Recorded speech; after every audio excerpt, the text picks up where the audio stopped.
Oh, he's here.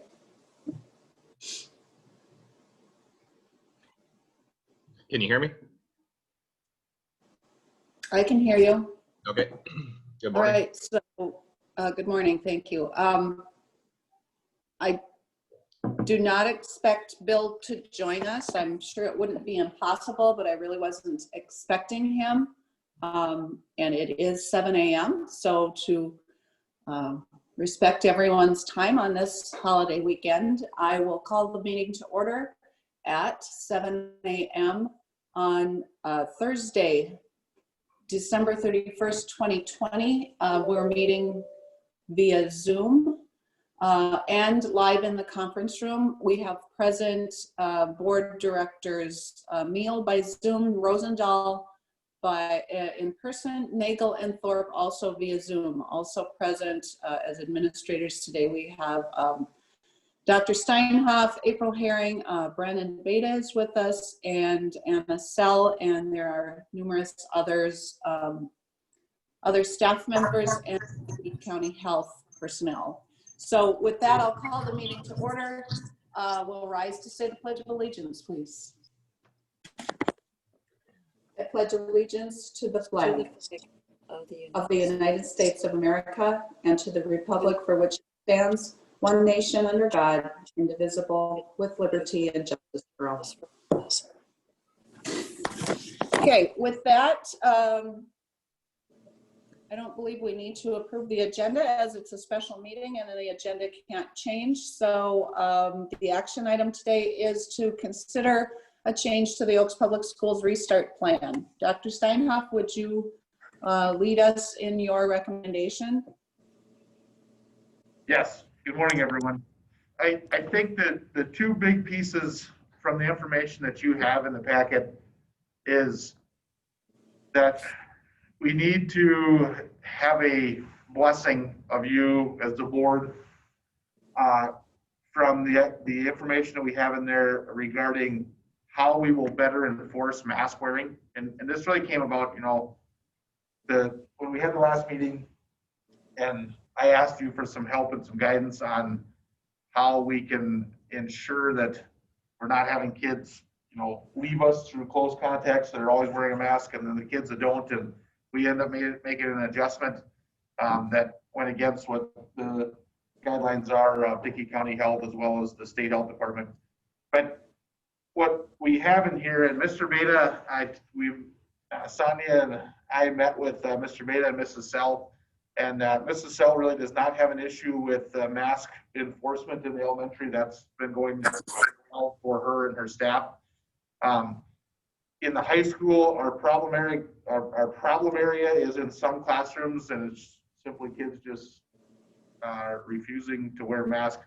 And so I worked with Mr. Beta, and he put together a plan of how he would better work with his staff and enforce mask wearing to make sure that we are ensuring kids are wearing masks, so that we don't have kids that are wearing masks faithfully and then being knocked out due to close contact from kids that won't wear it faithfully or won't wear it at all. And so that document was in your email, and it was titled Mask Mandate. And so as you look at, I'd like to I don't necessarily believe you need to motion and approve it, but I simply want your blessing on it, so you know this is what we're going to do in school.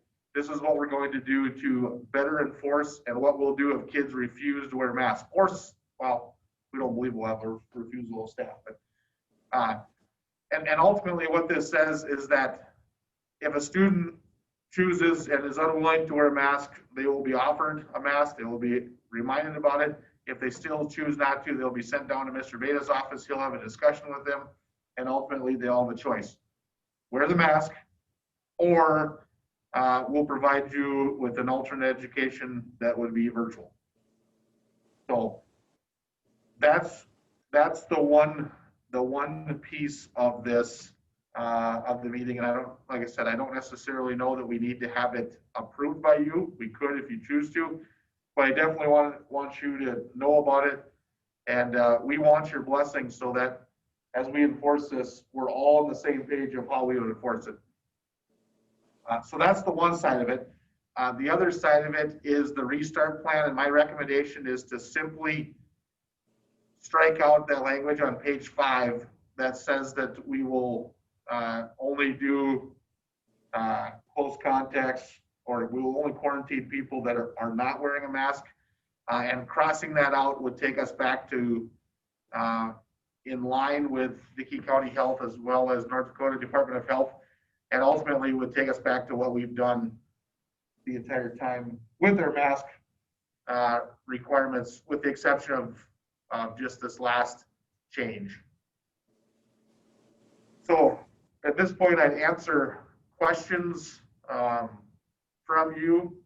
There's also more information in the email that would be documentation that we need to send out to our public, such as the fan, a letter, and there's a letter from Sonia in there that we would need to get out ASAP here to our faculty and community so they know of these changes that would start Monday. And Monday, I believe Monday is the first activity, and then January is a wild month for us for activities. So we have a lot of it, and I would anticipate that this would be our guidance for at least the month of January, if not longer. So questions for me?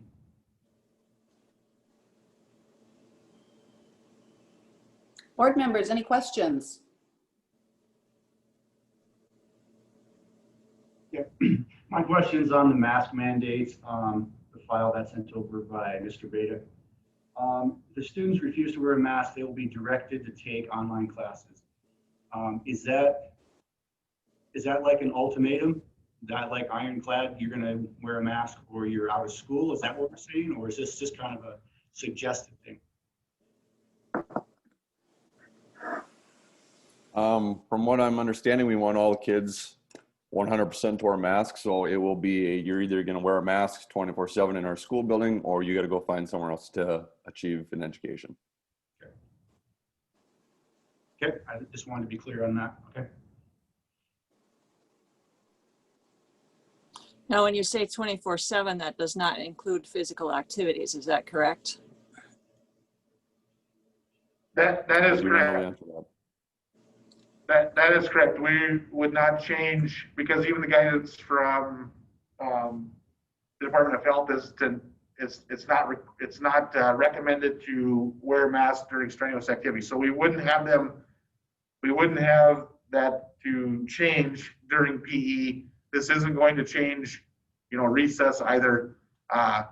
This would simply be going back to what we had before, just that there would be a way for us to have teeth, so to speak. And particularly our trouble areas is in the high school within the classroom. We're not knocking kids out in the hallway. That's not been a problem for us. We've not had issues with busing.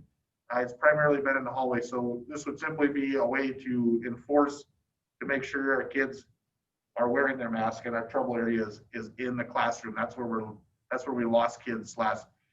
This won't change. It won't affect anything in terms of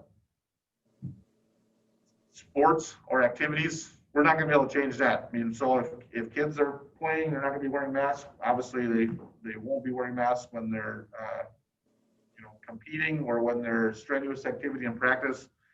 And we're not going to find a way around that. That's going to have to be what it is. But it would be less areas of kids being in close contact with others, specifically by making sure that they're wearing their masks in class. When 6 feet can't be maintained, then. So that's what it says. Where does it No, say that? always. Always. We're making this an always. So regardless if you were positive before, or if you're 10 feet away from somebody, we're going to have everybody masked up. And that will have to be the exact same policy enforced through the SRCTC in order to ensure that no kids get knocked out for close contact. So there will be another change to the restart plan. Under facial coverings, we'll have to remove that 6 feet or more language. What page is that on, April? Page 7 here, I'll share it. And that is because that's what the governor's mandate is at that currently. Correct.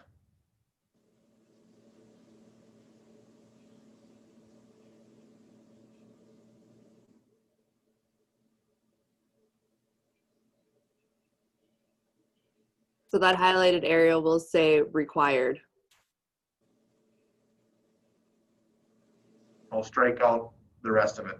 Yep.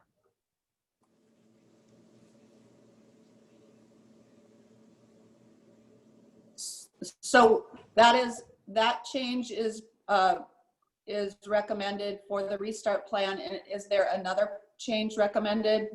And where is that? Show us the other. Isolation and quarantine. Oh, we're striking out the language we adopted at our last meeting. All right, are there any other questions? Board members, any other questions? We do have Dickey County Health personnel on the call with us. If anyone has questions to direct to them, now would be a good time to do it.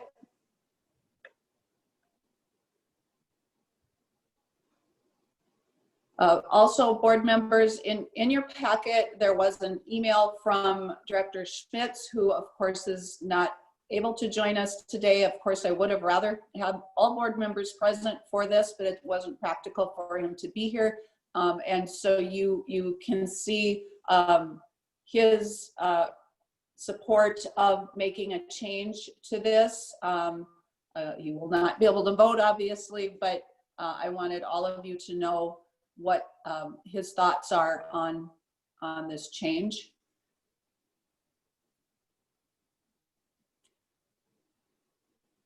If no further questions, I would entertain a motion from a board member to make the two changes which were recommended and just highlighted a moment ago on your screen, the changes to the restart plan, the striking out of the language we adopted at our last meeting, and the change to required only in the highlighted area and striking out the rest of the language that April showed us.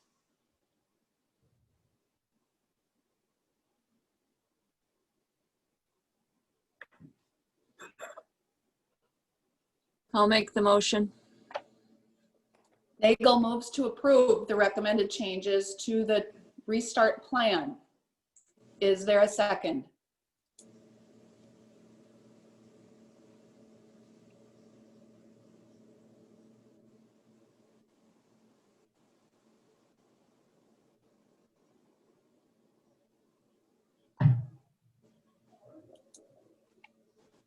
Is there a second? I'll second. Director Thorpe seconds the motion. All right, is there any discussion? I guess my discussion is still on the 6 feet. If you're still, I don't understand why if you're not 6 feet apart. Does it specifically say it? Because looking this up, some other things from the state mandate, I didn't see that in there. Am I missing it somewhere? The document in your board packet, 2020-08 mask order, I believe is the governing document right now for the statewide mask mandate. I guess I would defer to Dr. Steinhoff or to Dr. Mertz-Hack or someone from Dickey County Health. Is there anywhere in there that allows for distancing in classrooms specifically? No, I don't have, April, do you have access? We can pull it up because I don't want to misspeak, but I believe the language states that masks are required when indoors, period. But in businesses, it says, I'm looking at the document now, when you're farther than 6 feet apart, it says they're not mandated when you're inside a business. When eating or drinking or inside a building, public space, provided at least 6 feet of distance is maintained.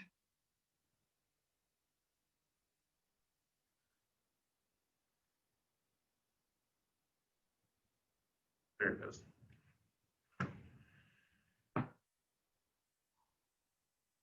I think if we look at section B, item 1,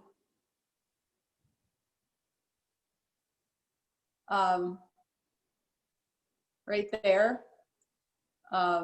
face When coverings it's are not required. possible. When it is not possible to maintain physical distancing. Okay, if you look at item 1, it says face coverings are required in indoor businesses and indoor public settings. If you go on, definitions, I think the definitions there only apply when they're referred to later.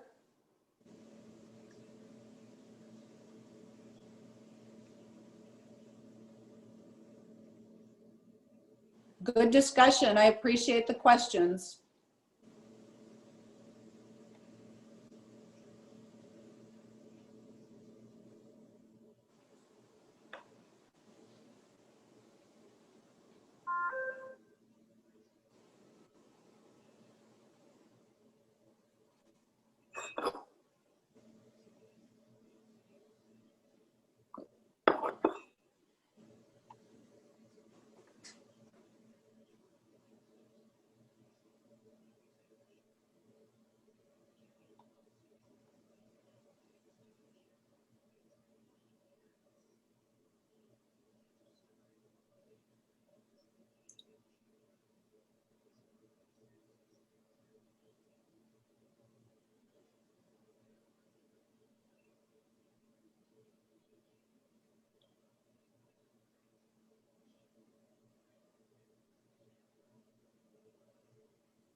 But yeah, when you look at 6I, that's what I would look at.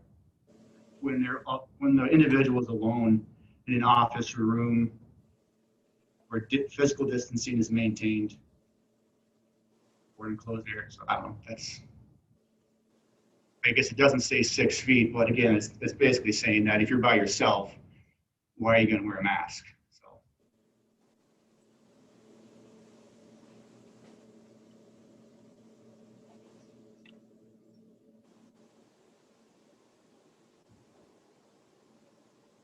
And I think the section B number 1, the way I read that, I'll let April get back to that. Section B number 1, face coverings are required indoor businesses and indoor public settings as described, which was below. But it says the next sentence, they must also be worn for outdoor business and public settings. I believe that means outdoor business and outdoor public settings when it's not possible to maintain physical distancing. I think they're referring to outdoor, they're not indoor, but I could be wrong. I agree.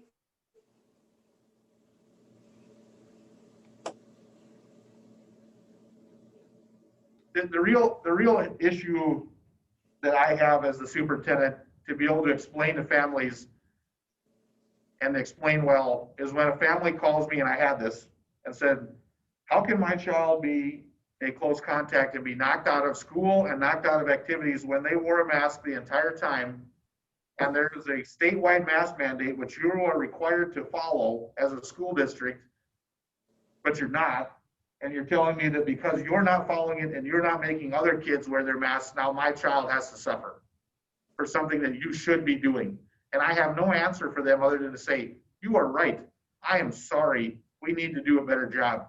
And that's the part that's tough for me to be able to answer and explain well. And I don't have a why behind that of why we wouldn't do it. And so I want to be able to have an answer, and I want to be able to avoid that particular conversation in the future and be able to say, nope, that's not the case.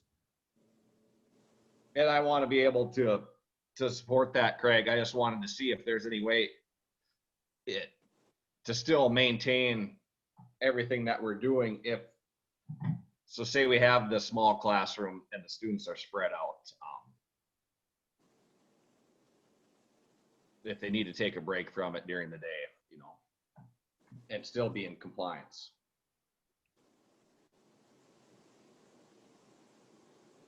The section I highlighted states that you have to be who are not members of their household. So would this include busing?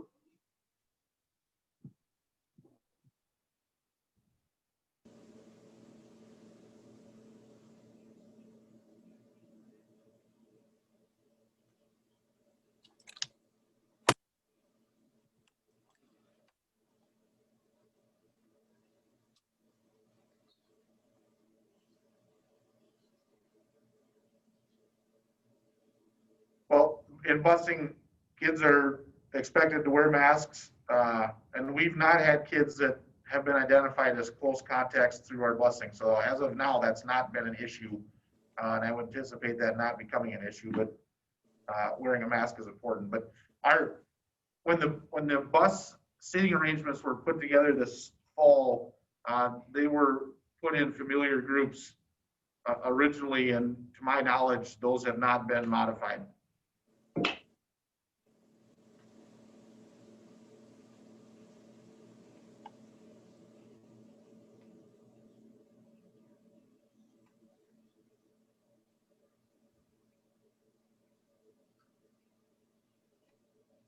And has this been extended then? Because this one here says December 14th, 2020. Yes, I believe it's been extended through January 18th. Okay.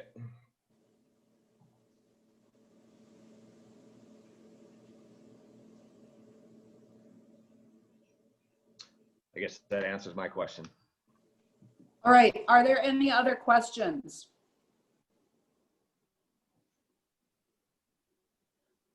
Okay, the motion is to make the recommended changes, excuse me, to the restart plan, to delete the language we adopted at our last meeting and to strike the words after required in the section that April had previously highlighted. And again, this is our interpretation of the mandate that is in place, and evidently our mandate was less restrictive, and we need to make these changes to to come back into compliance. So is there any further discussion? Any other questions? Hearing none, April, please call the roll. Sheila, Yes. Robert,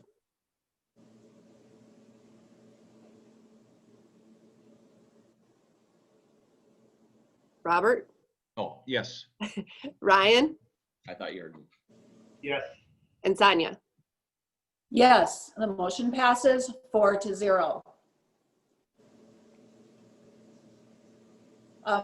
I don't believe there's any other official action we need to take today. There was a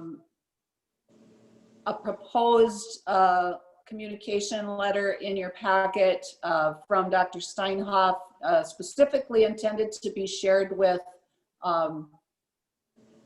activities, families, to emphasize the importance of their compliance as they attend activities. Is there anything you want to highlight about that?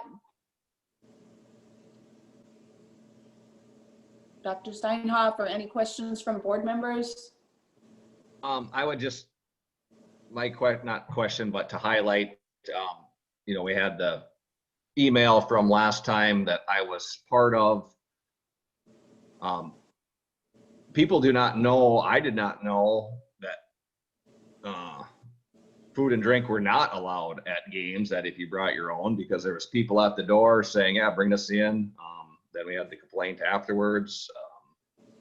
Everything that I had seen prior, it said concessions were discouraged, but at the games that had been happening all fall and earlier up until that point, I didn't know that it was an issue to bring your own food or drink if you wanted to participate in while you're watching the game. So is there any hard set rules, or, I mean, do we need to put notices up, or how do we expect people to know what is acceptable and what is not acceptable? I would expect that we only have control over what happens in our own facilities. And if I don't think we have a no food or drink in the gym policy right now. But if a facility does, or a school does, I would think that their administrators on duty, their signage should be posted, and the administrators should be notifying people of what that requirement is. And that's why I said that this communication says the rules will be different at different events. And if you don't know, someone should be if we're the host school, we should inform people politely and firmly what the policy is. And I would expect others would do so as well. Craig, comments? In the case that Robert's referencing, it was the way I understand it, it was a parent from the opponent school that was taking pictures of our fans, and then came to their superintendent and commented that they were considering sending this on to North Dakota High School Activities Association in terms of saying that our fans weren't following the protocol. But I would agree with what Sonny said. It's going to be based on a school by school basis. We do not have that rule of no eating or drinking. Our concession stands are closed. But I think the bigger picture to understand is that everyone pretty much has a phone. Everyone pretty much has a camera on that phone. And I guess it kind of goes back to what I've told educators, that don't say or do anything that you're not willing to have anybody else in the world see, because you never know when you're going to be recorded or a photo taken. So just be cautious of that, and be, do your best to be aware of it. And know that there's always somebody that's probably watching and waiting for us to trip or not follow the guidelines as they see fit. So as you go to activities, I think I would even ask that question. Are we allowed, we've got food, are we allowed to eat it in here? If you're bringing food to the game, I think that'd probably be important to ask that question.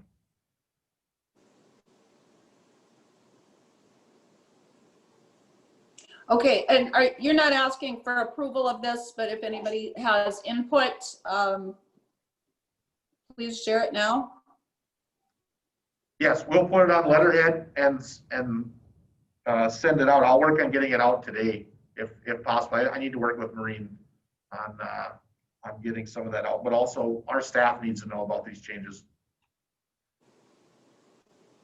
All right, is there anything else, Craig, that you would like to bring to our attention? Or any board member have another question? I would like to clarify for our restart plan. Let me share this. This section here, are we requiring masks in the hallways too? So I should strike this language?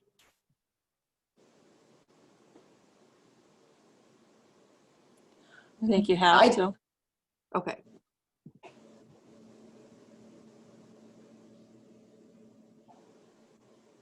Okay, and I didn't, did we discuss that in the original motion, or do you want to, or was that in the packet, the document that you sent to us? No, I just found this one right now when I was making sure that we were all covered. So it's just, this one is the transition. Otherwise we struck this. I mean, I guess the motion said to strike 6 feet or more social distancing cannot be maintained, that language. So it would be everywhere in the red and orange phase. Okay, so you're comfortable that that the motion was inclusive of that language, is that correct? Yes. Okay. Any board member have any concern or objections regarding that interpretation of the motion? All right, hearing none. Is there any other discussion or questions that should come before the board meeting? I just have one thing. I really appreciate your flexibility as a board. I appreciate your willingness to come back and review this and know that with COVID-19, it's forever changing. And the intention at the last meeting wasn't to do something that was malicious. I mean, we weren't trying to do something in bad taste, but it happened, and we looked back at it and believed that it wasn't the best option for us and our students and the safety of our families. And so I thank you for reevaluating, coming back today, and know that this will be a continual piece as we move on and keep moving through this. That we may need to make changes as things and issues adapt as we move through it. So thank you, and Happy New Year.